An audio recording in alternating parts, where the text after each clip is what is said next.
in, hold on one second.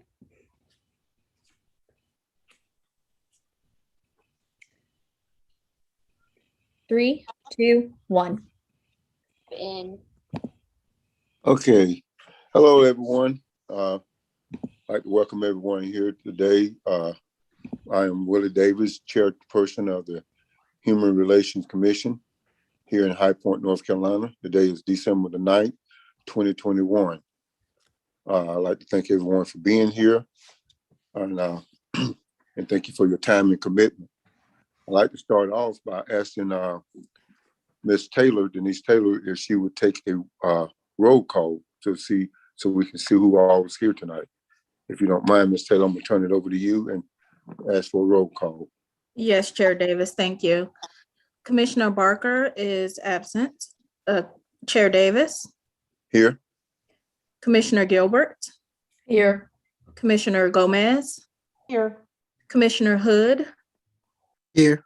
Commissioner Iqbal is also absent for the meeting. Commissioner Jones. Here.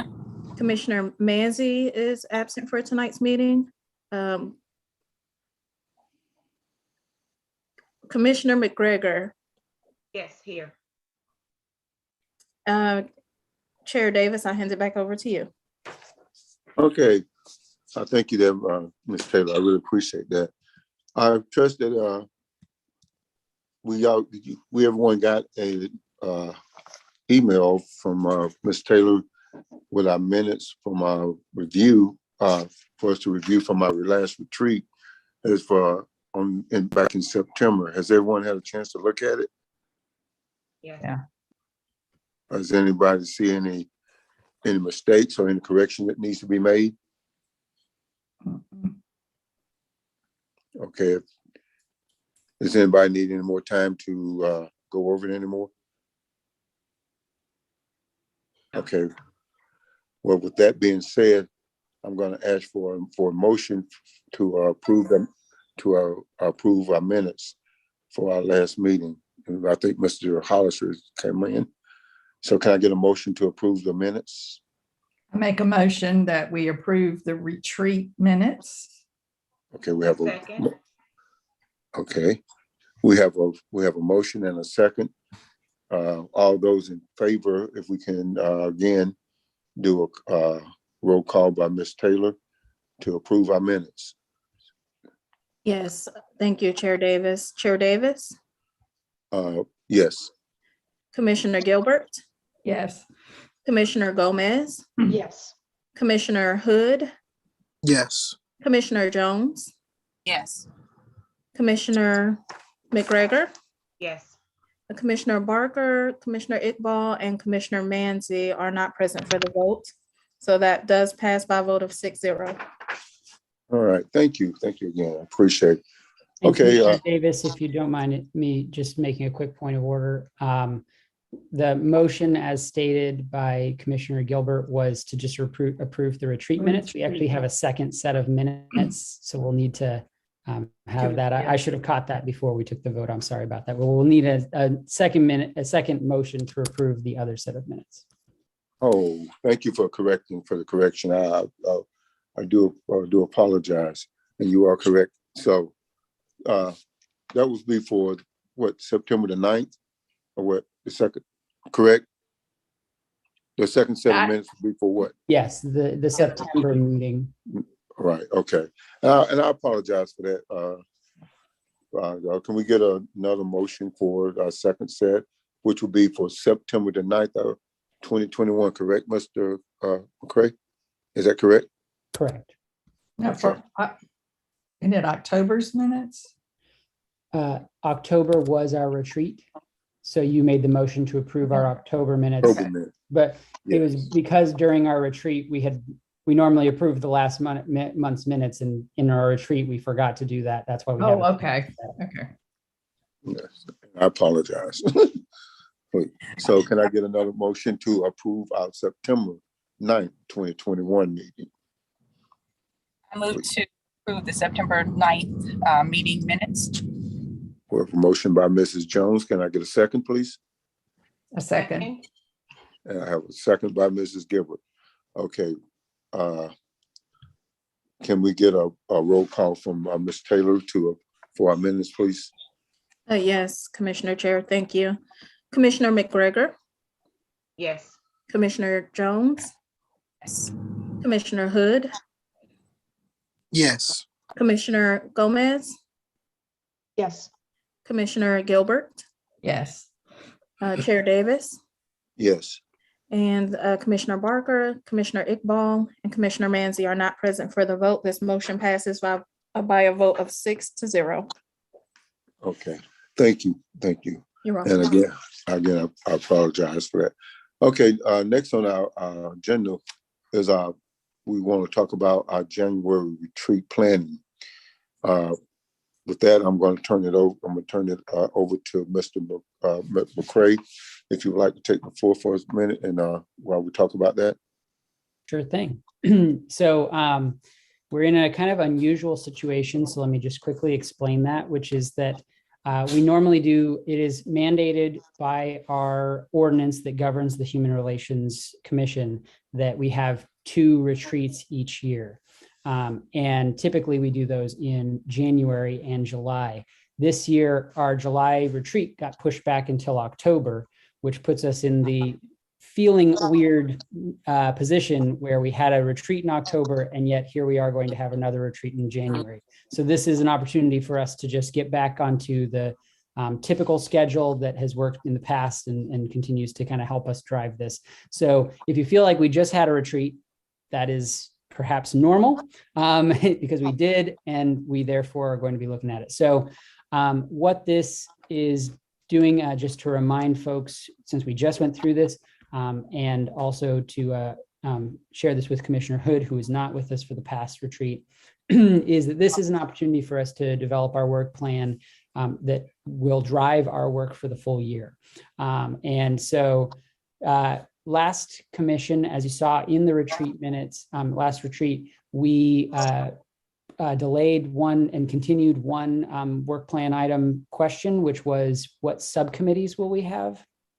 So we want to address that at our upcoming retreat. And then we'll also, if there are any refinements to the work plan, and we're going to report on some of the things today and we'll have some further updates in January. And so I wanted to make a proposal that because we have just met, that this could maybe be, instead of a Saturday retreat, this could be just at the same time as our regular commission meeting in January, and could just go a little longer. And I think that will be possible for us to get this, since we just had this, we have fewer things to work through, and that it could be something that we are able to just get in a scheduled 2-hour meeting or at most 3 hours likely. Instead of our usual 4-hour retreat, we think we can accomplish it in the condensed schedule, and then you don't have to worry about giving up a weekend day. It can just be on the Thursday evening that you've already blocked off in your calendar. So that would be a kind of staff recommendation for something to do that. I don't know if Mr. Hollis wanted to weigh in on that.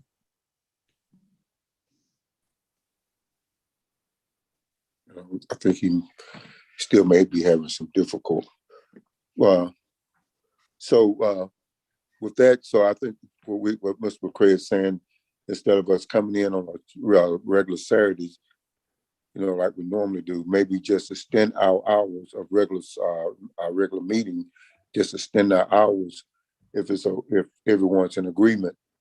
If not, please, let us know. But me personally, I think it would be great. That way, if you have something planned for that Saturday, or you won't have to stop in the middle of it, and we can just do it during our, like you said, during our regular meeting. Just take an extra hour, hour and a half, whatever is necessary to do our retreat. Does anyone have any comments they'd like to make or suggestions? Mr. Chair. Yes, sir. Okay, good. Yeah, sorry, technical difficulties. Can you hear me now? Yes, sir. Go ahead, Okay, Mr. Hall. Yeah, I just wanted to echo what Ray said and what you've said, that I think this, the agenda of what we would cover in the retreat could easily be handled as part of that meeting. So this commission can just make a choice of whether they want to meet on Thursday or Saturday. Okay. I have a question. Would it still be virtual, or would this one be in person? Good question. That's a good, Mr. McCray. I think that would be partially up to the commission. The city council, originally had made a kind of had stopped doing in-person meetings over the summer with concerns throughout the pandemic, and we had kind of continued to extend that. At this point, the city council is having in-person meetings, including public comment, and the county-wide mask mandate is no longer in place. So I think that would be to some extent determined by the commission if you'd want that to be in person or virtual. Well, let me ask this question, Mr. McCray, if you don't mind. Say if we did decide to do it in person, do we have a room, which I think we do, large enough that where we could be socially, apart from each other, where we won't be on top of each other, even with we wore a mask, even with wearing a mask, and we would still be socially apart far enough, and to still have a meeting in person. Could that be arranged if we decide to do it that way? I'll let Mr. Hollis answer this. He's more familiar with the facilities. Yeah, we have, a couple of things. So what we had before was various observations for health and safety. We had a mask mandate before that's no longer in existence. We also had provisions of masks in the facility. What has not gone away are people's personal choices or level of comfort with being in person. So if we have an in-person meeting and the commission so decides, if there are people who still want to wear a mask out of concerns for their own safety or the safety of loved ones who might not be vaccinated for whatever reason, that's fine. But we do have a conference room, a third floor conference room that we could use for the purpose of the meeting. We also have there could be an option, and this is up to the commission, if there are those of you that wanted to participate in sort of a hybrid fashion. We have some in person and some, but personally, I think that's a decision for the commission. But to answer your question, Mr. Chair, we do have a room that could accommodate the group.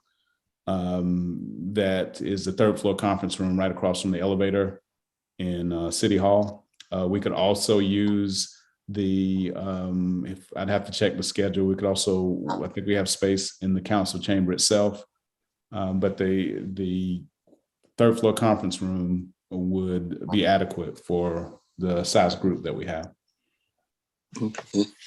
Thank you, Mrs. Hall. Okay, commission, this is be a time now for anyone to give an idea or their comments. How do you ladies and gentlemen feel about it? Anyone have a preference, or whether they rather be in person, or continue to do it as we're doing it now by video? Does anyone have a preference? I believe Commissioner Gilbert is raising her Yeah. hand. I'm not I'd sure like to Chair see Davis us- can see you, so. I know. I'd like to see us do it in person.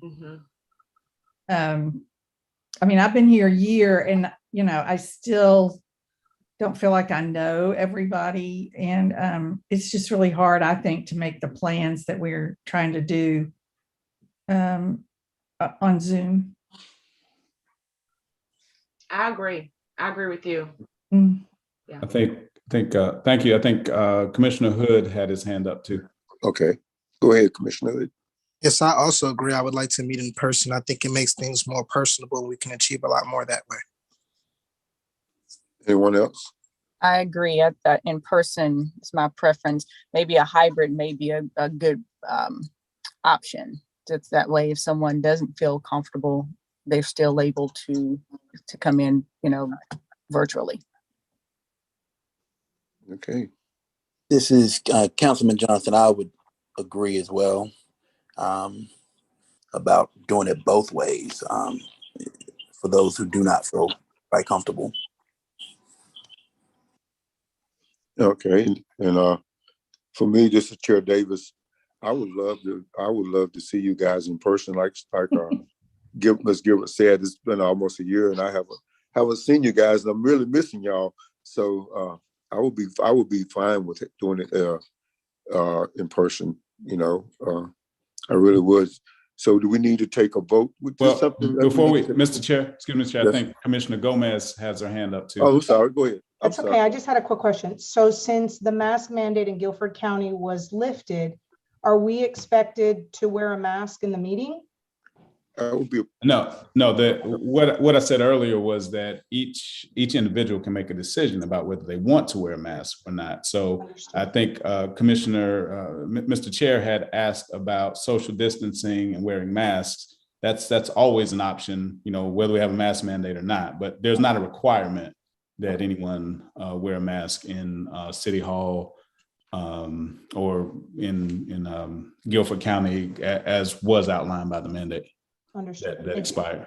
Thank you. And the only thing I'd add to that is just that could, we want to be aware that could be out of our hands were that to change. Since that was mandated by the county, we would simply follow county guidelines. However, because there's no mask mandate, we also follow county guidelines in that, and therefore it is an optional practice. Mhm. But do feel free to wear one if you feel, if that's your preference. Please do, but you're not required to. Is that correct, Mr. Hollister? You got it, Mr. Chair. All right, thank you. All right. Hey, anyone else? Ms. McGregor, were you going to say something? No. Okay, so do we need to take a vote on this? Something that we need to take a vote on, Mr. McCray? We go ahead. Mr. Chair, I think based on what we've heard, I think the majority has said that they'd like an in-person meeting. And so I don't think we have to vote on that. We can just have staff prepare the meeting accordingly. If someone expresses to us that they would like to participate remotely, they can just let us know individually and we'll make those accommodations. But at this point, we can go ahead and meet in person. Just as a point of order here, I'm not sure, and I'd have to check with the clerk. I think that we want to let us review, Mr. McCray, Ms. Taylor. Let's review when we talk about this is after the meeting for staff about what the guidelines are with the clerk for voting.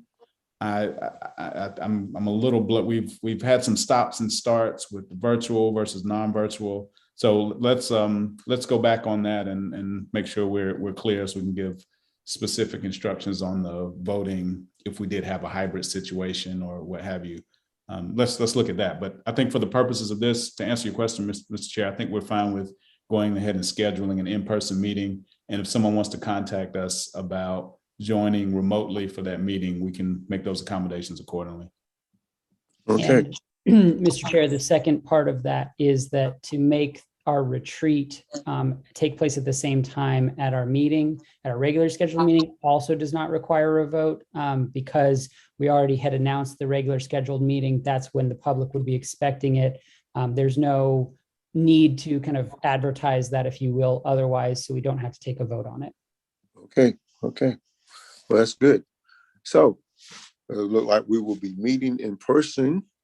And as Mr. Hollister said, if you decided to do a hybrid, just let Mr. McCray or Mr. Hollister know, or let me know, and we'll do what we need to do to take care of that. So I'm looking forward to seeing everyone. I really am. So that'll be great. So moving right along. And again, thank y'all for this. Thank y'all for making a decision. I think our next thing on our agenda will be our subcommittees. I think right now we have where we've been in the past. We've always had the human relation. Oh God, when I said human relation, it went right out of my mind. We have international and interfaith subcommittees.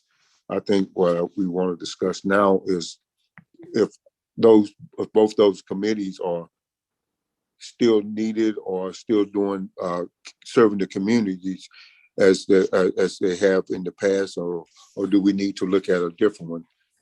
It's doing something different. I think I'm gonna turn it over to Mr. McCray and let him talk about that for a few minutes. And if anyone has any comments or ideas, please feel free to let us know. Okay. Over to you, Mr. McCray. Before Mr. Chair, before Mr. McCray starts, I think we had a hand from Commissioner Gilbert. Okay, thank you. Because I can't see the hand for some reason. Right. So We'll be your eyes, Mr. Chair. I appreciate you. Go ahead, Mr. Okay, I think you're muted, Commissioner Gilbert. I've been there. I know. I'm back on the in-person meeting. Are we talking about meeting like a 5:30 to 9 kind of meeting? I think the idea would be that it would still start at 5:30 and it would go until it needs to. Our argument for having it at instead on Thursday evening instead of Saturday is we do not believe it would need a full 4 hours. Okay. So we do not, though we can never predict, we do not expect that it would be till 9:30. We expect that it would wrap up, by 7:30 or 8:30. Okay. And that, we will also, since it is a longer meeting, we will look into the possibility of bringing in dinner for everyone who is in person so that you don't have to worry about that concern. Okay, thanks. And Commissioner Gomez also has a question. Yeah, so if I get out of work right at 5, I'm over here on Wendover. It'll take me a little bit. I may be getting there a couple of minutes after. Is that okay? You're always welcome. Okay, all right, very good. If I may, Race, before you get started on your part of it, just a bit of a history lesson with the subcommittees. The human relations subcommittees that we have existed the way that they are currently in place for some time. The chair is right. The international and interfaith committees historically have been the subcommittees. We have at various times over my years here, we've had different levels of engagement, participation, from the standpoint of events or other things. So we have not always had good turnout and participation in these committees by commissioners or by members from the community at times. So you kind of keep that in mind. There are things that are in place that have been, but now in 2021, there are things that are different, from initiatives to even the makeup of this commission. So if you're wondering what has been in place, that's what exists. But I think Race is going to talk about some other things that'll be of interest as you make a decision. But again, I think this is a start, a preview, and the balance of this will be discussed at the retreat on Thursday. Is that right, Mr. McCray? Yeah, so just to kind of set the scene for you, we had previously voted to have this discussion in January at our January retreat. So we're going to keep that. And that doesn't mean no one can make comments today, but as such, based on kind of the general parliamentary procedure, since we announced that we would discuss that, then we won't take any votes tonight. We would instead delay that until January anyway, even if you're decided. So today, because we recognized that there was some interest in moving the retreat to the Thursday regular scheduled meeting, we wanted to also help condense that meeting by talking a little bit about the subcommittees today so that you then would have a month to think about it and we could make a more efficient decision at that time. So as Jaron mentioned, we have previously had these two subcommittees. And I'm going to talk today, I'm going to share a little presentation that is going to be kind of generally about how subcommittees work, why we have them, and kind of what we're looking for in this decision. So you should be able to, let's see. Should be able to see my screen at this point. All right. Is someone able to see that, just so I know? Yes. Okay. Yeah. So this is a brief presentation designed to just kind of show you how these subcommittees work. As a general purpose, just to kind of zoom out as wide as possible, a subcommittee considers specific matters and reports back to the full committee, the full commission. This could be the full Congress, the full council. In a sense, the Human Relations Commission is an example of a subcommittee. We are tasked by City Council to look into very specific issues for the city and then report back to them, providing reports, running programs, things like that. The subcommittees of the Human Relations Commission operate the same way. You'd expect them, in this case, specifically to us, a subcommittee considers and reports back on specific matters related to the commission's current work plan or related to items that may be added to a future work plan.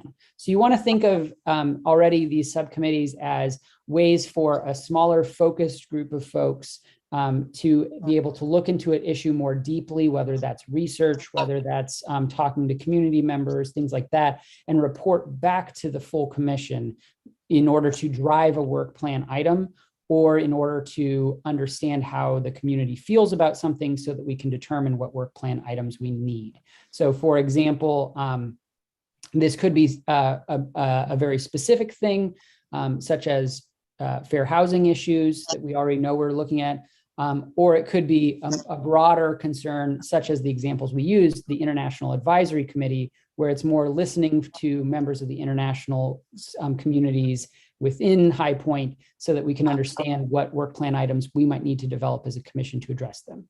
So that's kind of how those work, the purpose of them.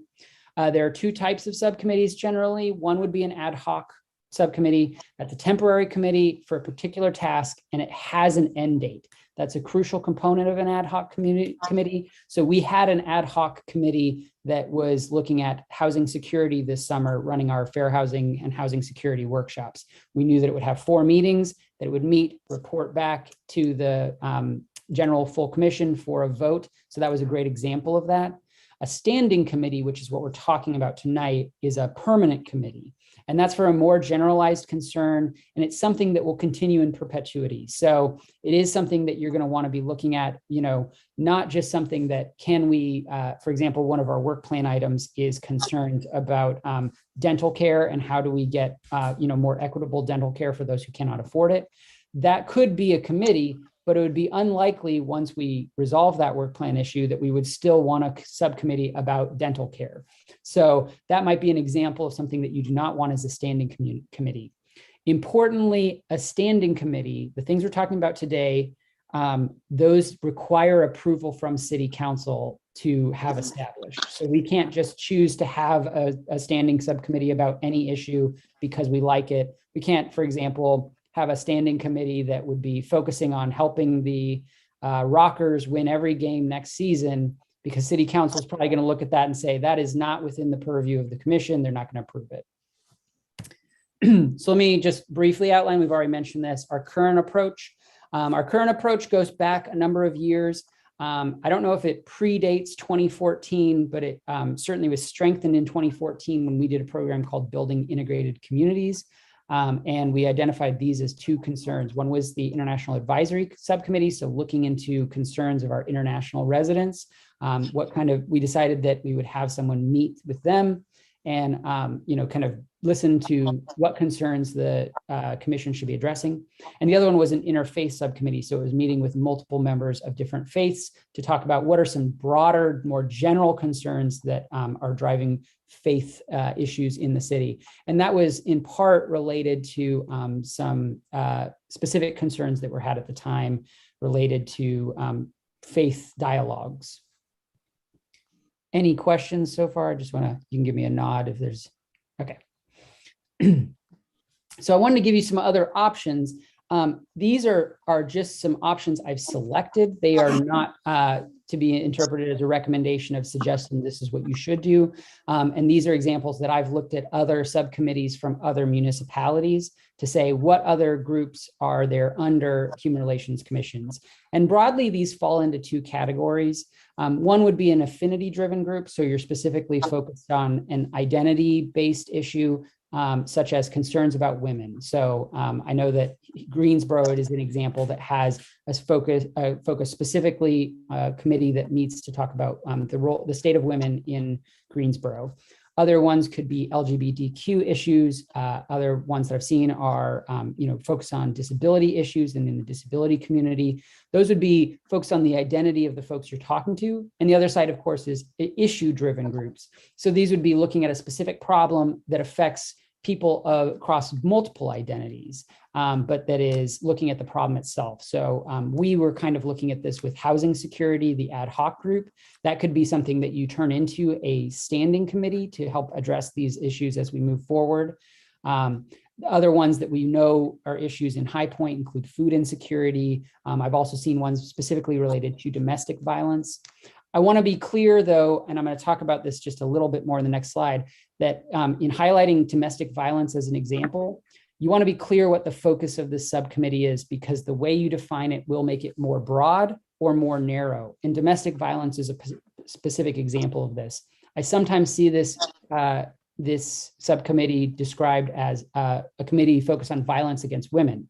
Notice that that is broader in some sense than domestic violence because it includes all sorts of violence, but it also is narrower in the sense of gender, that is only focused on violence against women and not focused on violence against men, which could also fall under domestic violence. So keep that in mind as you're kind of thinking through these issues. So that's one of my other concerns. So I just want to kind of round out this. This is a very short presentation with just a couple concerns as you're thinking about this. The first off is that the number of subcommittees is determined by and limited by commission participation.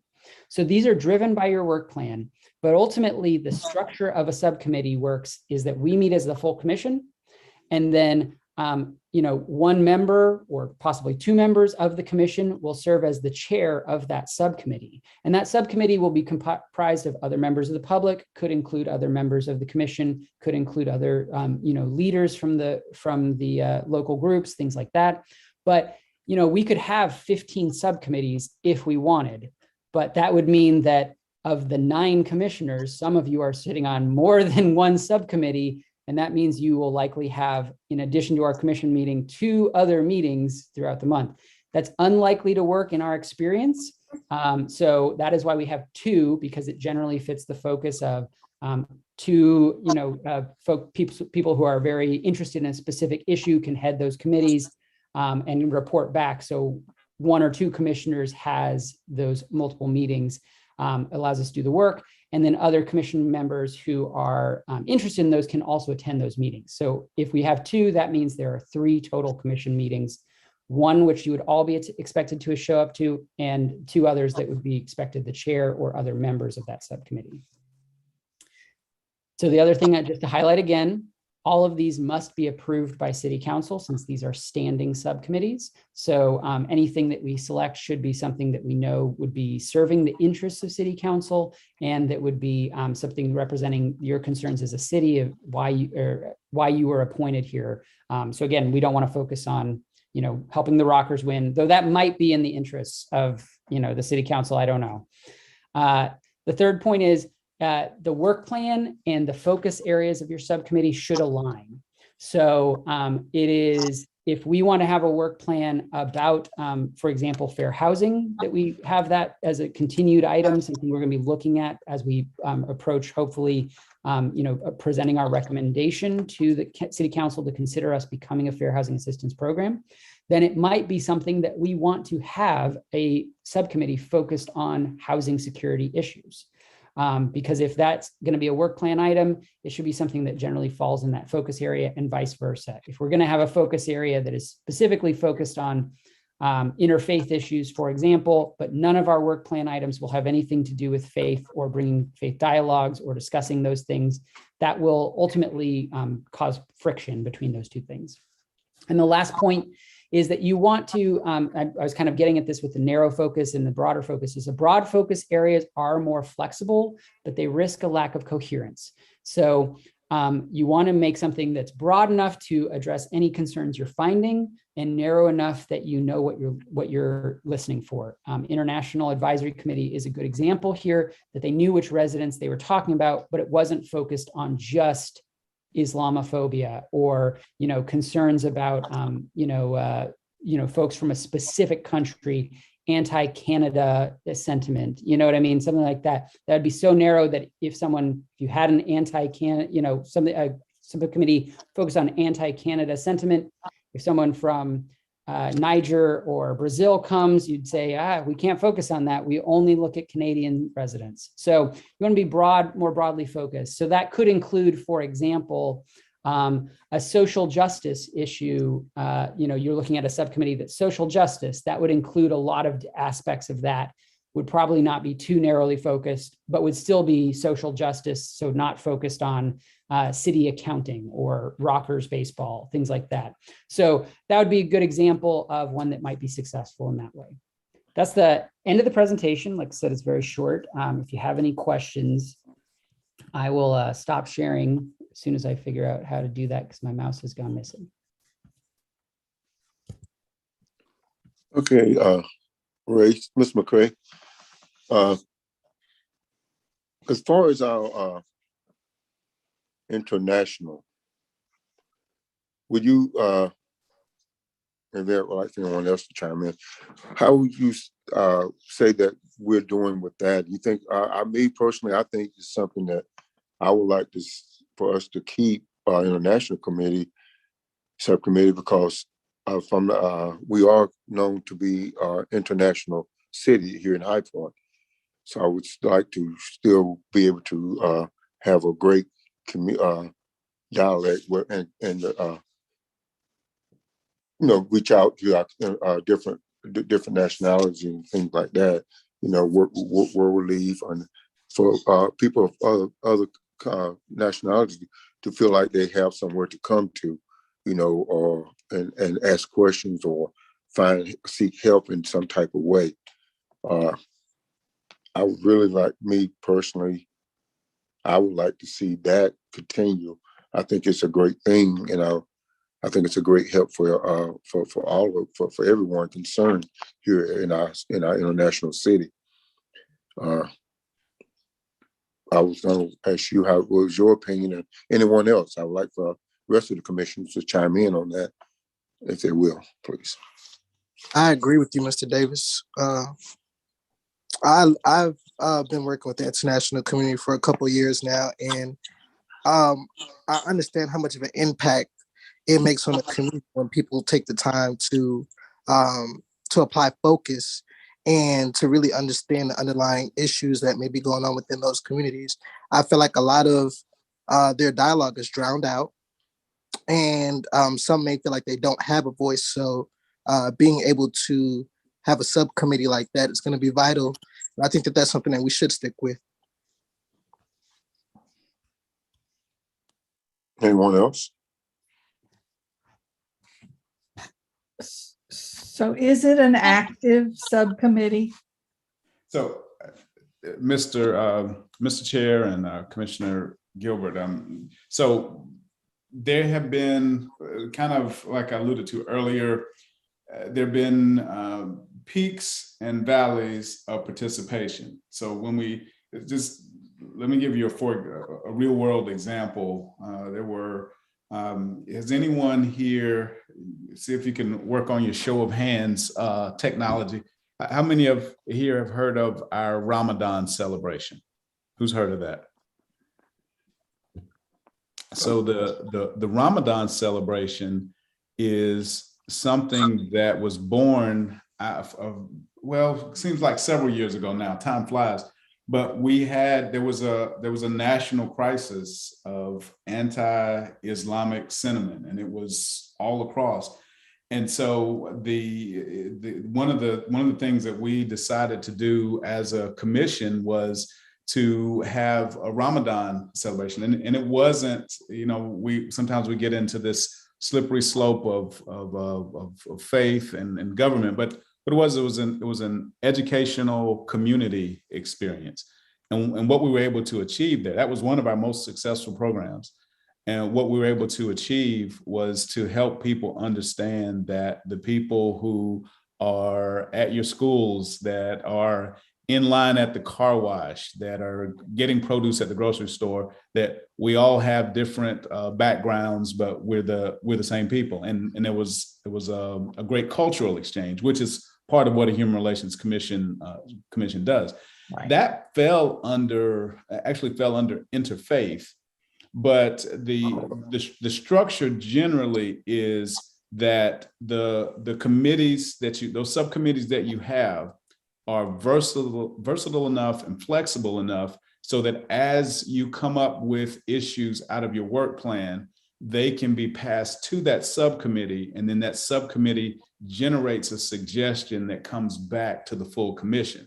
So the subcommittees they don't really live or die by the 6-month work plan. It's probably the other way around. The 6-month work plan, the ideas that are created have a place where specific groups, subgroups in the commission and the community can work on recommendations that come forward.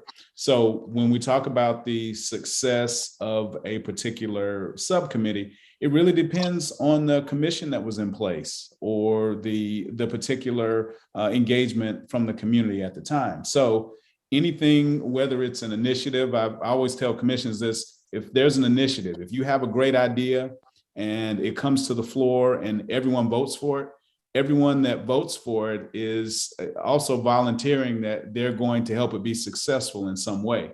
So if you say we're going to have an international, you want to have an international committee or maintain that we have, then that's also a commitment from the commissioners to be a part of its success.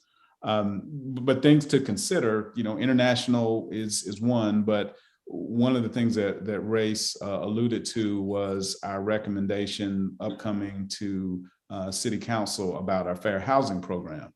And that would be, should council decide to move forward with that, some form of, that would in essence cause the commission to evolve into additional responsibilities and purview. But it would probably make sense to have a housing security subcommittee. Race also mentioned a piece about social justice. The social justice subcommittee, for example, something like that could allow the commission to have such a broad range of issues that they could cover. It may not be as specific as a particular issue, but it could be broad enough so that through iterations of work plans, you're able to put things in that subcommittee, for example, to come back to the group for decisions.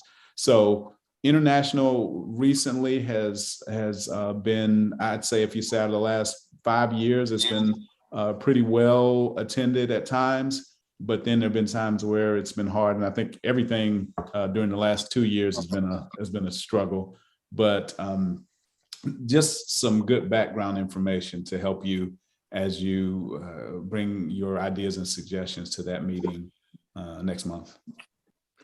This is Commissioner Davis again. Thank you, Mr. Hollis, for correcting me on which one that fell under. But I like what you were saying about the social justice maybe committee if we decide to go that route. Let me ask you or Mr. McCray, if we went the route, or if we did come up with a subcommittee such as social justice, could something like what we were discussing just now with interfaith, well, you said it can't fall up under interfaith and not international, but could something like that also fall up under the umbrella of what we were just talking about? Yeah, I mean, ultimately, it does get defined by you all, kind of what that is driven by. But yes, if we're talking about, for example, social justice, I don't even know how that would be defined. So that's a good example of one where you as the commission could kind of, say, this is what we mean when we say social justice. These would be the concerns we're trying to bring to the table. These would be, the things that we look for the makeup. We would like, for example, if you're saying, could a concern about international residents fall under social justice? I think it could. And I think it could even in how we create that committee. It could be something that you say, we think that this is important to be focusing on social justice issues. We've seen a lot of it related to XYZ. And as part of the mission, we want this to explicitly reach out to our communities in our international residents, as well as our, other XYZ other residents. You know what I mean? That you can kind of yourselves define what that means. The question would just be, is this what you want? Is this following your interest? Does this include your work plan items, your concerns? And I think that, just to circle back to Commissioner Gilbert's concern of, is the International Subcommittee an active subcommittee? I think the other way to think about that, in addition to Mr. Hollis's explanation, is that any subcommittee right now is an inactive subcommittee, because during COVID, when the commission went virtual, the subcommittees went dormant. That was intentional for security, for safety. We decided it was harder, because a burden on our staff to do that many virtual meetings. Other, kind of things went unproduced entirely. The subcommittees went unproduced. And because it's been a year and a half, 2 years since they met, my expectation is that any committee, including our current standing committees, would be starting from scratch. That we would still be going out to these communities and saying, hey, we have an international advisory subcommittee. Those folks will have forgotten that it exists. So we will still be looking at that, as if it's a new subcommittee entirely. So the question is just, does it align with your concerns today? Thanks. Anyone else? See any hands up, Mr. McCray? I do not. Yes, Ms. McGregor, Commissioner McGregor. So this is kind of more of a question. Should we be looking at trying to pick maybe one or two items and focus on those as a subcommittee? Or are you saying we should have several subcommittees at one time? Should we be more focus driven on one or two issues and then branch out from there? I would recommend, that's a great question, Commissioner McGregor.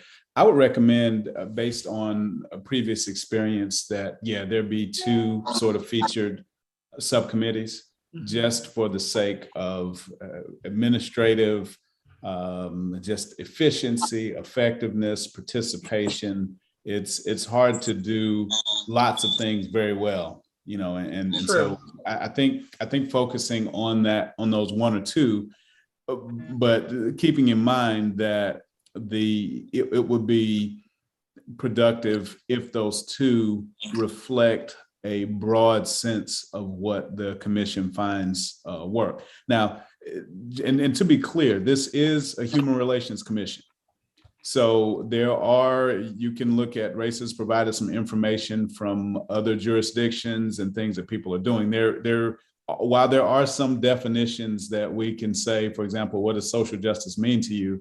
I think there is a baseline understanding of some general things that a human relations commission does, and Races outline some of those. So we always try to caution our commissioners, as we come up with projects, as we come up with suggestions, as we come up with work plans, let's not reinvent the wheel. We talked about, say, food insecurity.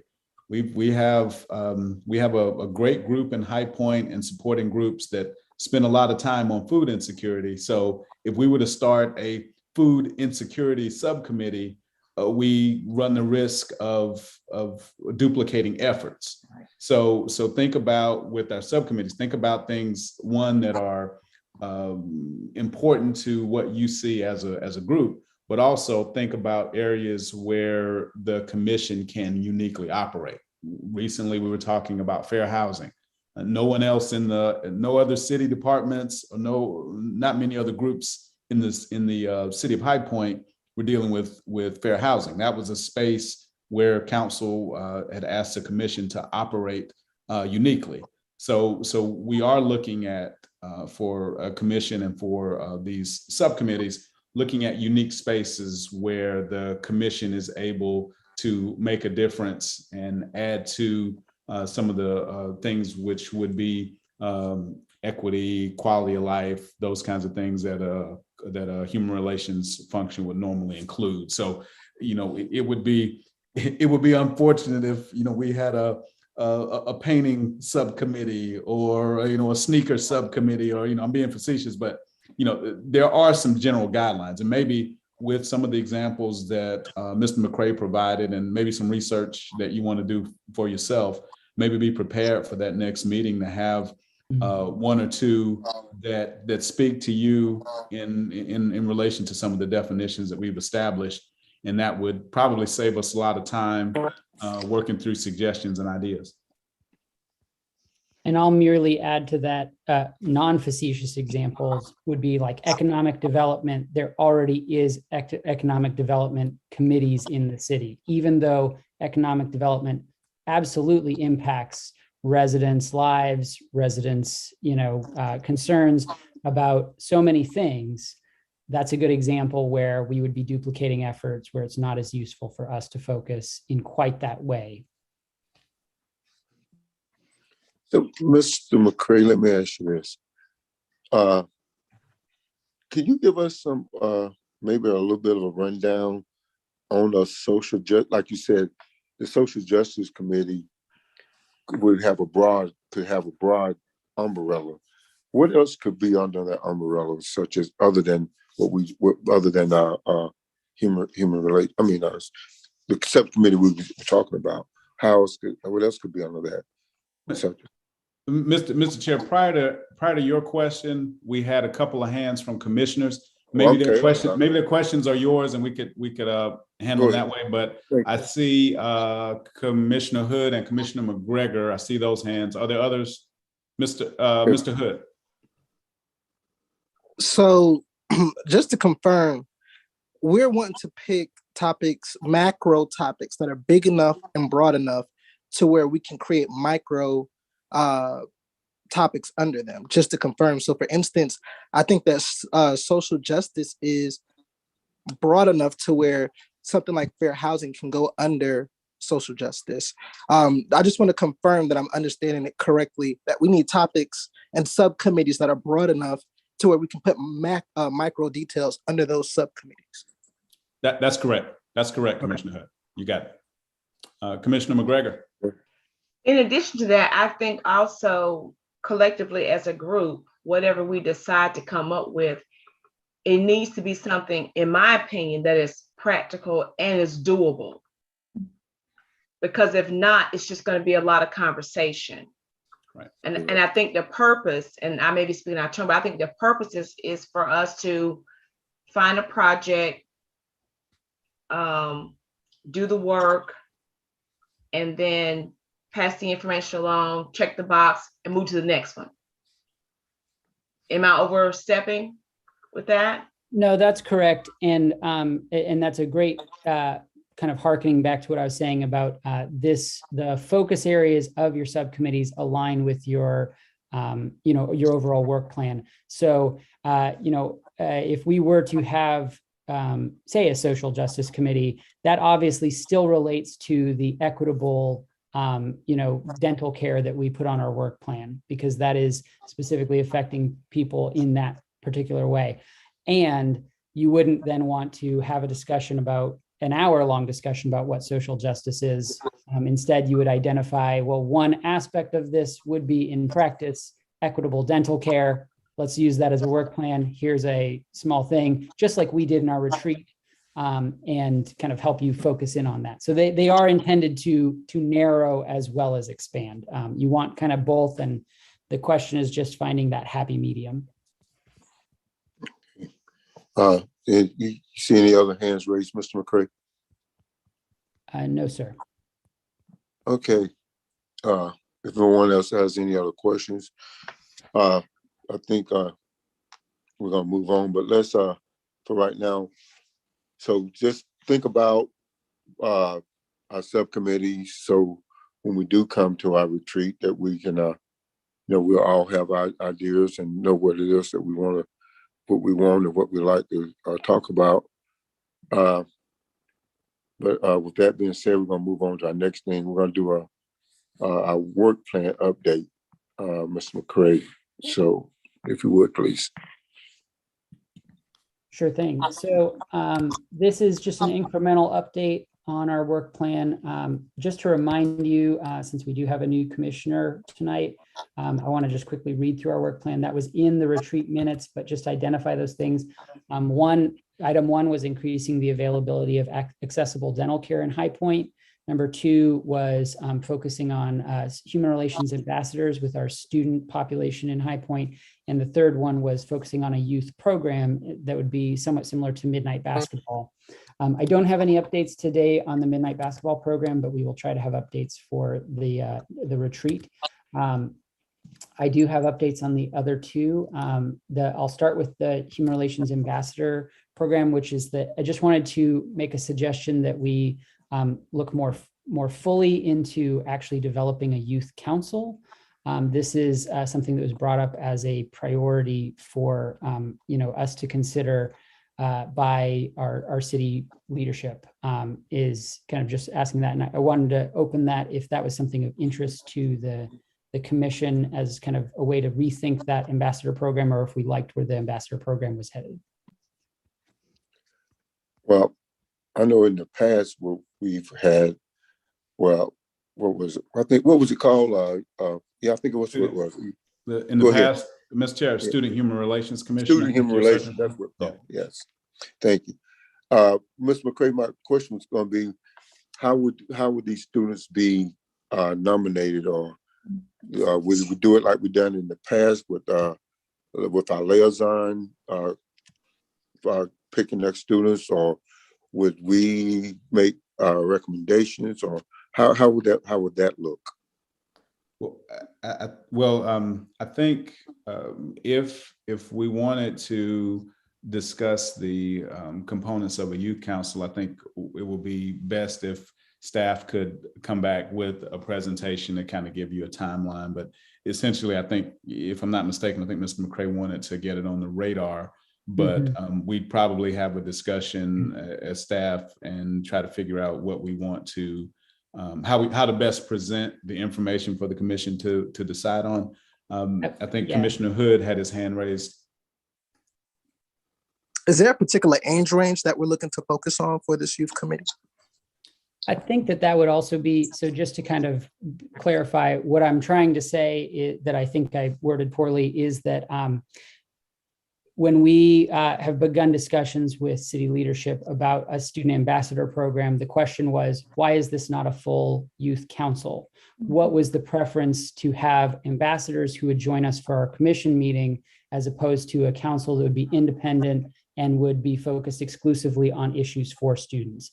All the other details would be things that could be addressed if we choose to do that, but it's more, as the update for today would be, is this something that we want to revisit in January at our work plan, that you would like staff to prepare a presentation, which could include recommendations about how that would be selected, what the age range would look like, any of those questions you might have more fully. This would just be, should staff be focusing on this issue, or are we happy with the ambassador program as is? And Mr. McCray, I'm not sure that everyone on the call even knows what the ambassador program is. Again, there have been a lot of iterations of our students. So maybe just a second or two, if you would like, or I can, to kind of go over what we had in the past. And that's another one of those dormant things as a result of the last year and a half. Sure. So the distinctions we're making here, and I can do this very briefly, is that in our work plan, it explicitly states the ambassador program would be a small engagement, which means bringing student human relations ambassadors to the Human Relations Commission. So it'd be inviting a select number of, 2-3 ambassadors to not overwhelm the meeting. And the difference would be a question of scale. So a youth council, as they're typically looked at, the name implies is something that would be broader, 8 to 10 or even 15 to 20 actual, students coming together to, much like the commission itself, to discuss, debate issues, drive their own work plan items that could be maybe forwarded to the council or forwarded to the commission, either or. It would be helping us kind of, focus on these issues that are concerns to the youth. What Mr. Hollis is referring to is that we used to have, and Chair Davis, we used to have a student human relations commission, and this was a much broader program that included representatives from every high school in the High Point area, I think a number of middle schools in the High Point area, and this could include programs that would have 75 to 100 children. And that would be one way to focus this. That might be something that even a youth council could evolve into or could help direct as a program, but it would be likely something that would be a much harder load for an ambassador program of only 2 high schoolers, as an example. So the question would be, is the commission wanting to get more information about what this might look like, where staff could do research? And that's really the question is, do you want us to come back with that proposal, or do we prefer a smaller engagement?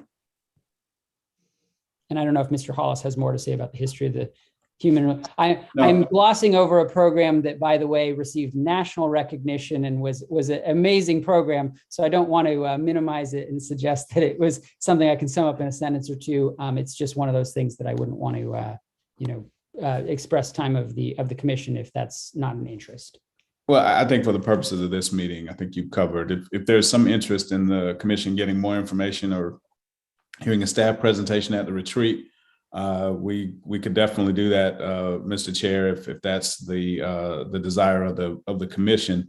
I would say that this, as with a lot of things that we do, if there is a presentation and it comes back and there's interest from the commission in doing something in that regard, it would be just like other work plan items. It would be something that we would bring to the city council because we'd be creating something that would be standing. This wouldn't be just a 1 or 2 event kind of thing. So the process would be, we'd bring more information at the next meeting.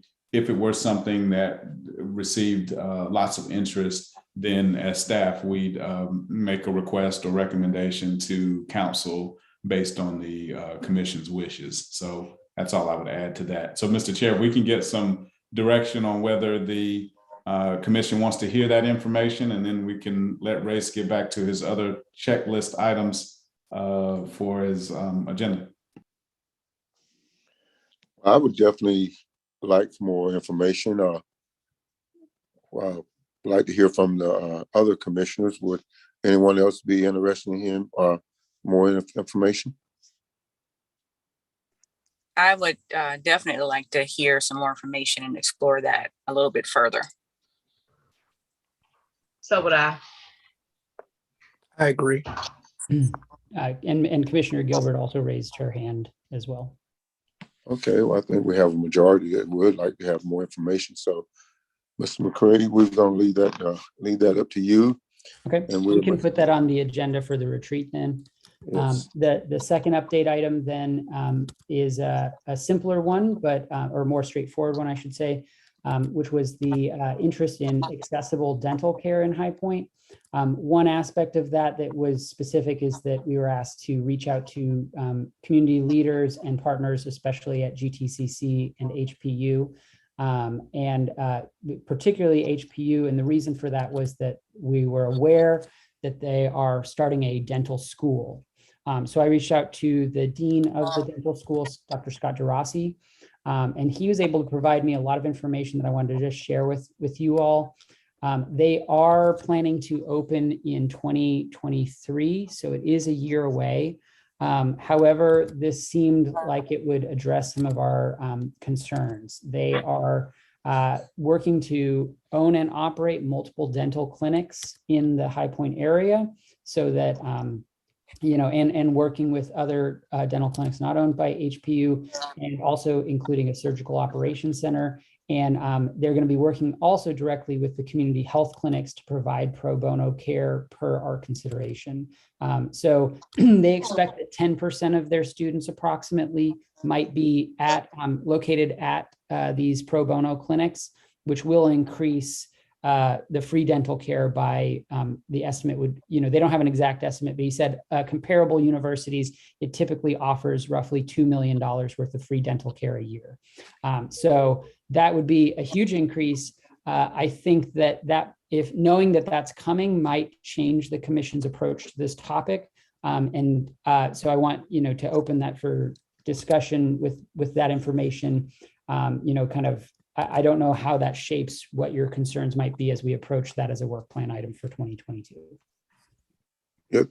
That was going to be my question. If we have to wait to 2023, what would be our plan for 2022 for dental care? Do we have any, or would that just be kind of like, dormant for a while? To me, that would be a question for the commissioners. Oh, so you have your hand up, Ms. Gilbert? Yeah, I think you're muted. Ms. Gilbert, I think you're muted. Yeah, I bet you can hear me now. Yes, ma'am. I mean, that helps a whole lot to hear that information, I think. And since I was probably the one that made that suggestion, I mean, it still could be that we identify if there are other resources. And I had done some calling and work, but with HPU coming in with this piece, that's a huge piece to drop into the community. And, maybe our job is just to help make sure that gets promoted as a resource for people, for the city. And Commissioner Gilbert, maybe this would be a better thing. Dr. DeRossi did offer to come present to the commission kind of what their plan is and how that might work. And maybe that would be the better ask, that we ask him to come present to us perhaps in either at our retreat or in February to allow us for further consideration of this issue. He would be able to obviously do a much better job than my small notes here. So maybe that would be a good concern. I mean, I think at some point, certainly we would want to talk to him. I'm not sure we're ready to handle it at the retreat, if we're trying to mainstream it. But I mean, certainly that's a huge piece that will help provide dental care. And it's not the only piece. I see Commissioner Gomez's hand up. Yeah, the only question I would have is, I mean, that's great that HPU is, dropping in 2023, but I think in order to determine if there's anything we can do in 2022, I mean, are they going to hit the ground running? How long is it going to take for them to implement whatever it is that they're implementing? As Commissioner Gilbert said, is there something in background we should start doing to promote? Because just because they're planning on launching this in 2023 doesn't mean that it's going to be when in 2023, first quarter, second quarter, he doesn't even know. He didn't say. He may know, but he did not tell me.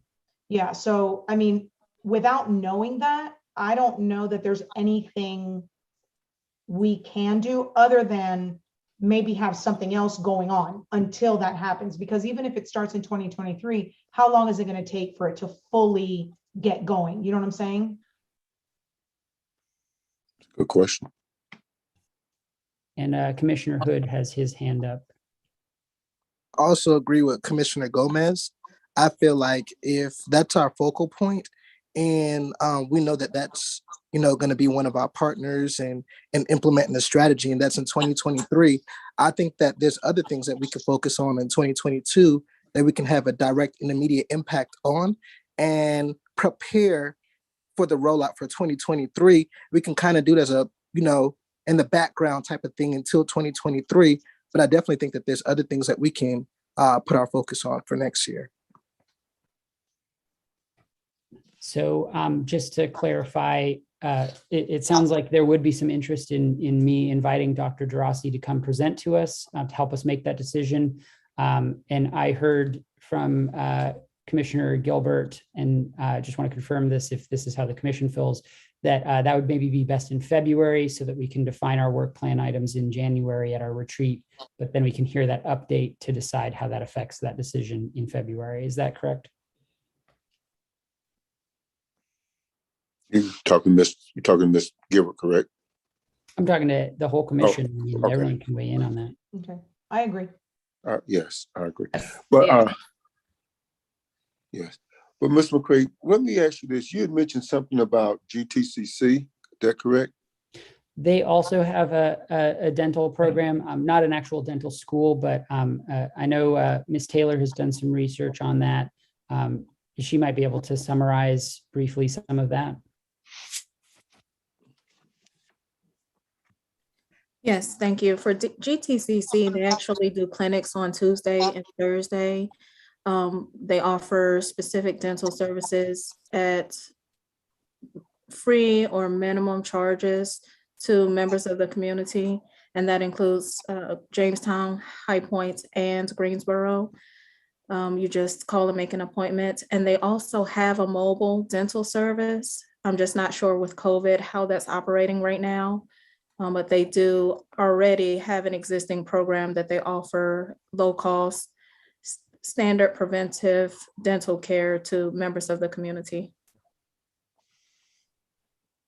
And that's all I have to report. Thanks, Denise. Commissioner Gomez, do you have your hand raised again, or is that from your previous? Okay. No, I'm technologically challenged. Okay, Put it okay. down, sorry. Okay, that's no problem. For clarity, Race, can you give a snapshot of what the goal was with, and I don't know, maybe this might be for Commissioner Gilbert, what we were trying to achieve, what was the objective we were trying to achieve with the dental suggestion for the benefit of those who may not have been here when that suggestion came up? I can read the full work plan item out, and then if Commissioner Gilbert wants to add anything, but that way we can see what the language that we had agreed to was in our work plan, which was explore how we can help increase the availability of accessible dental care in High Point. The HRC would have an advisory role, researching to understand what the program would look like, exploring ways to navigate hurdles and barriers to service, and connecting with community leaders and partners at GTCC, HPU, and the city's Community Development Department.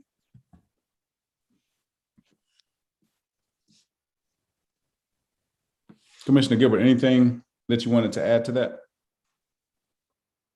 You're muted. The idea was to explore what was available, and if at all possible, I don't think we were trying to recreate new things. I think we were trying to figure out what was already being offered and how we could let people know. I know the GTCC thing. I think they're booked all the time, but still promote and figure out where those resources are. Was sort of my thought, just knowing that there are lots of people that need dental help, and either they're not aware of where they can go, or they don't go where they could go. I don't know the answer. Thank you, Commissioner Gilbert. I think part of this is that suggestion that you made, the work plan item that the commission had in place. To a certain extent, that is kind of what we're doing.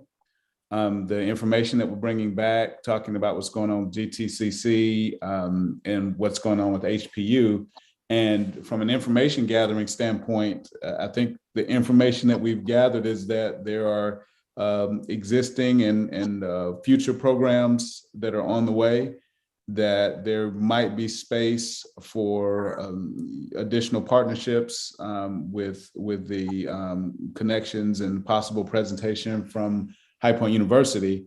But this is one of those examples where, when we have these ideas, and as we start uncovering some of the layers, we realize the scope, magnitude, and resources that are available in the community, how we get those together. Because I'm with you, I don't think this was a proposition for the commission to build their own dental school in the parking lot of City Hall. So I think sometimes when you do the research, what you find is what there is. And so I think with the agencies in place, with the resources in place, and with the upcoming school for HPU, I think that those are the resources that are available in the places where we point people. If we wanted to modify the work plan to go beyond the research and awareness, of course, that's in the purview of the commission. But then I think we run the risk of getting outside of our lane with what's there and what in the resources that are already in place. Yeah, I would agree. I think in that sense, we as staff can maybe put this information in a more digestible format for you. We can invite Dr. Gerasi in, and we can see at that time if the commission wants to determine if that's kind of met the requirements of the work plan, if anything else needs to be addressed, or if it's just completed. I do think, just talking with Dr. Gerasi, I think that he might have some great suggestions of small things that would be meaningful that the commission could do to help prepare for that opening in 2023. So he may have further suggestions of things that would be doable by the commission and within scope. Okay. Good.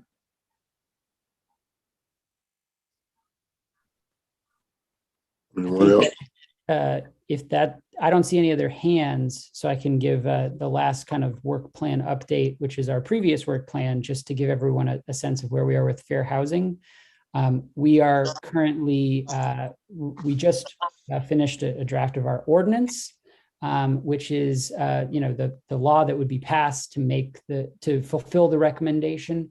And we're currently working with HUD on the national level, and we just had a meeting today with someone from the state at the state NCHRC to kind of talk about that and get some advice. And we participated in a fair housing work group, and that was last week. So we are hoping to present this as we move forward in the next month or 6 weeks, somewhere in there. Good. Question for you. So with the meeting with the state, is it any way that they can maybe help guide us a little more with the ordinance, answer questions, provide any type of support, since we've sort of already connected with them a little bit now? Yeah, I mean, I think that's a great question. We have, because right now they are as we talked about, the federal government is who controls fair housing investigations for the state, or for the entire country, unless there's a lower organization, and the state seems to be the one that would be controlling it now. So that would be a great question, and we can reach out to them on behalf of the commission, if you like, to ask for that guidance. They were folks who have been partners all along, so that could be for sure something we do. Yeah, I think any type of guidance and support to try to make it as smooth as possible would be great. Sort of keep us from making, too many mistakes or hiccups.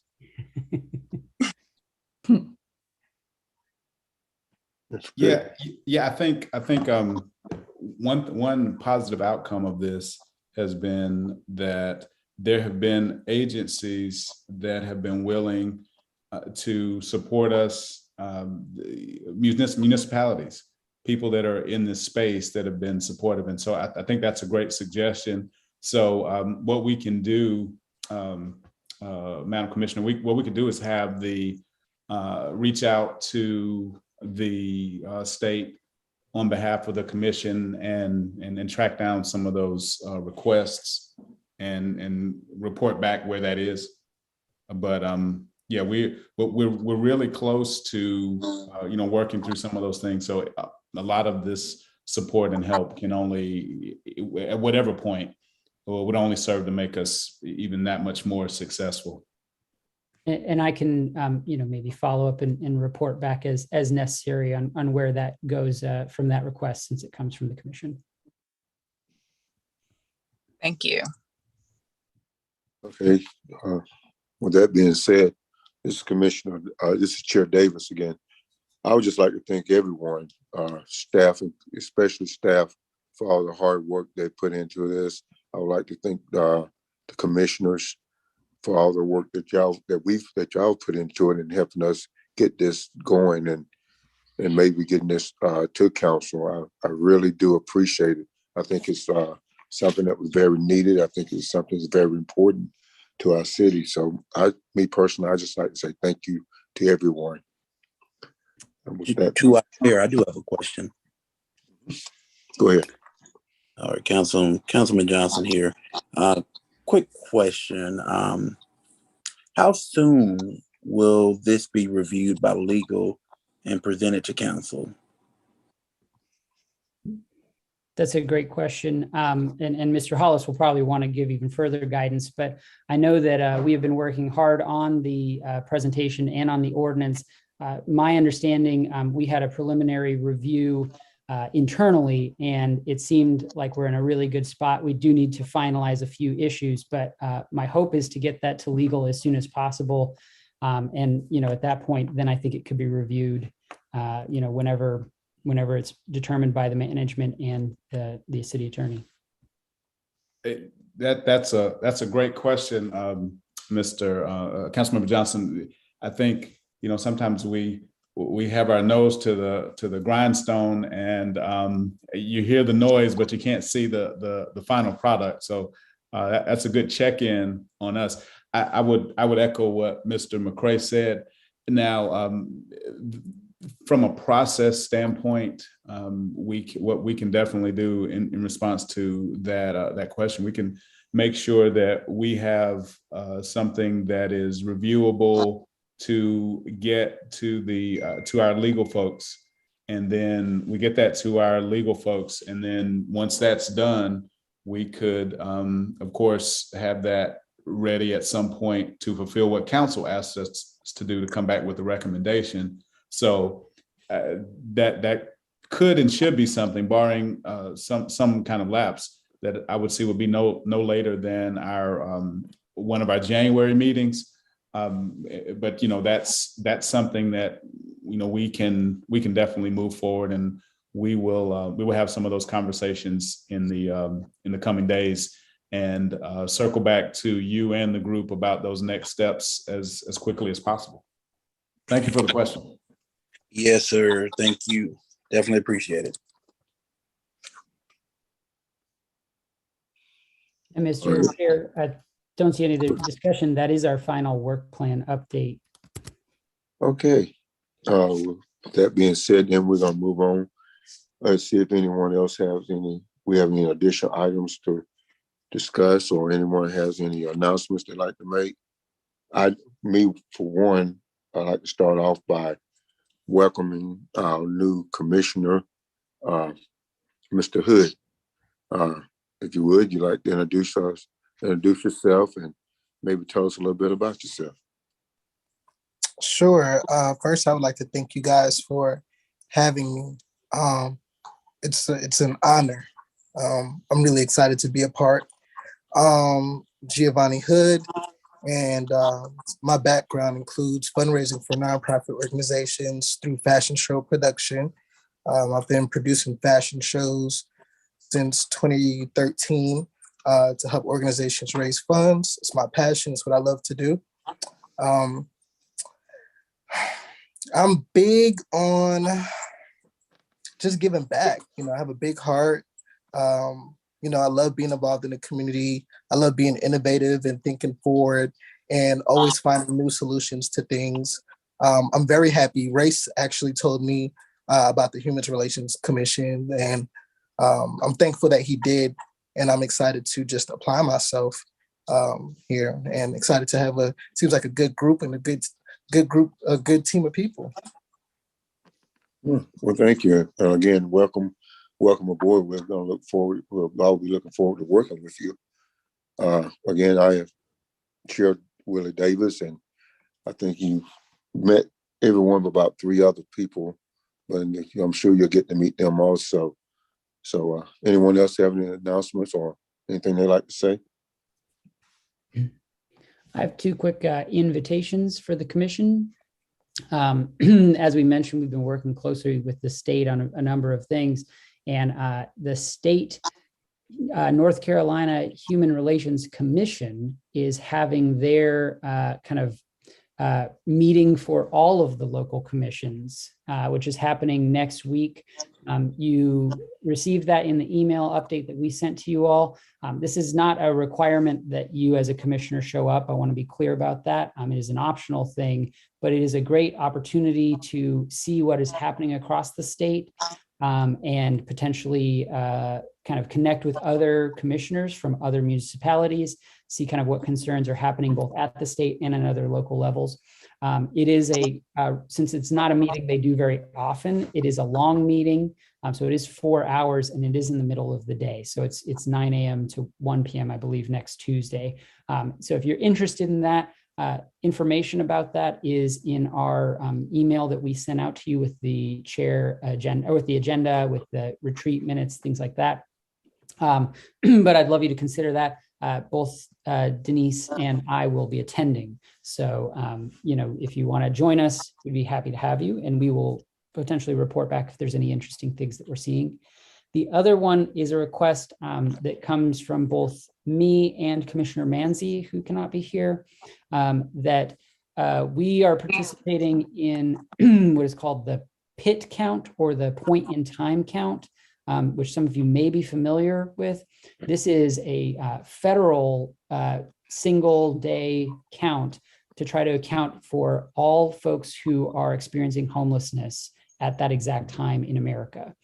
So that happens every year, and it happens at the exact same time, every single place across America. Every single municipality participates. We would love to see a strong participation from residents in High Point, since this is a natural extension of the housing security concerns that we've brought up before. We wanted to invite you all to participate in this. This is something where you would volunteer. There is a training. We need to know, ideally, I think next week would be I can't remember when the deadline is, but it's coming up soon, where you would need to register for the training. And then the count itself takes place on January 26th, I believe is the date. And it takes place in the evening. So it will happen that you would kind of join us at 5 p.m. And then I think we do the count between then and 2 a.m., something like that. And it's in shifts, so you wouldn't necessarily be committing to 7 straight hours. I believe it's in 2 different shifts, and you'd commit to one of the 2. And you would be going out with police officers. So you also would not be alone. You would be with other trained individuals and with full security. So you don't need to worry about that. But they do need help with just people out there on the streets being able to help make this count. And it's a very important way for us to allocate resources and understand the kind of complexities that we're dealing with when we talk about people who are experiencing homelessness. I'll be in attendance, Mr. McCray.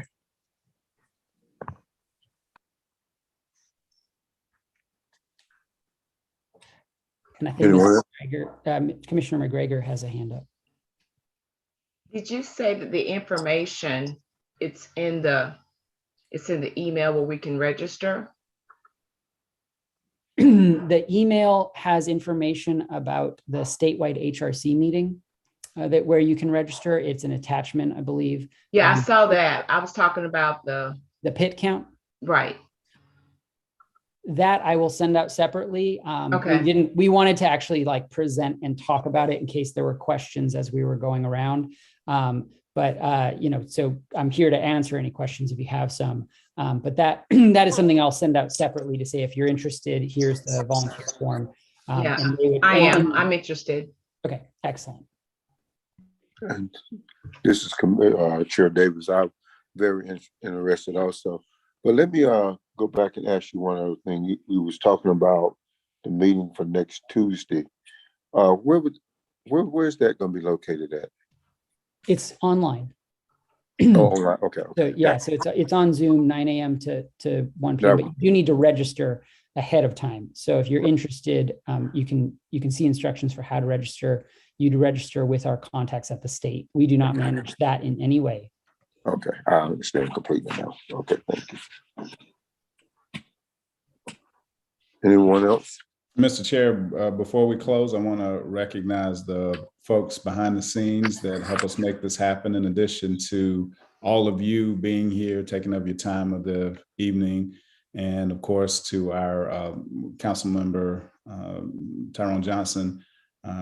Race, thank you. We also have a silent voice in the background, one of our team members, Noel Miller, who's making this broadcast possible.